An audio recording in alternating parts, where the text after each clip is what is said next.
Welcome. This activity is called psychic debunking. In this activity, you're going to get the children to attempt to recreate a famous television psychic trick by moving the compass needle without touching it.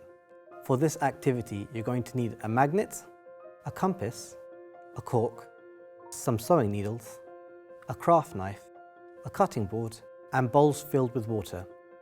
Don't forget to put protective covering down on the table in case of spillages. Before you start, as with all STEM activities, you should make sure you have prepared a suitable risk assessment and the equipment required. Before you hand out the equipment, you should remind children that sewing needles have a sharp, pointed edge and need to be handled with care. You should count the needles out and back in again to ensure they're accounted for, and make an extra point to warn the children about choking hazards. You'll need to prepare the corks ready for the experiment. Carefully use a craft knife to cut the cork into thin slices about 5 mm thick per group. Once that's done, you're ready to start the activity. Start off by explaining to the children you saw an old TV show where the psychic claimed to be able to move the compass needle only using the power of their mind. Now ask the children to try it out for themselves. You should show them how it's done as you go along. So first of all, get them to fill their bowls with the water and place a thin piece of cork in the center. Next, magnetize the needle by rubbing it on a magnet 40 times. It's important that the needle is only rubbed in one direction. Once that's done, carefully place the needle onto the cork. Make sure it's in the center of the bowl. The needle should spin for a few seconds before settling and pointing in the north and south directions. You can then use another compass to check if it's correct.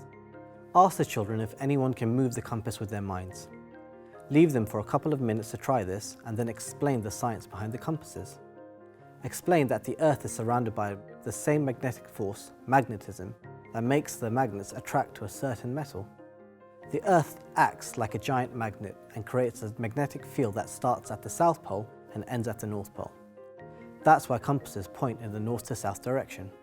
Give the children a magnet and ask them to experiment by putting the magnet near to the needles and the cork compass they have made. Then ask them what exactly is happening. Explain that when another magnetic field gets close to the compass, like a magnet, it can change the way the compasses point. Even though the force from the magnet is much weaker than that of the Earth's, it can still affect the compass when placed close enough. Here's a breakdown of the activity so far. 1. Prepare the equipment. 2. Explain their health and safety. 3. Demonstrate the experiment. 4. Let the children perform their own experiment. 5. Explain the science. As an extra challenge, why not get the children to vary the distance they hold the magnet from the needle to test the distances it can work from. Ask them to hide the magnet in their palm when attempting to move it across the compass, so it looks like they're doing a trick and moving it with just their minds, showing off their new psychic powers.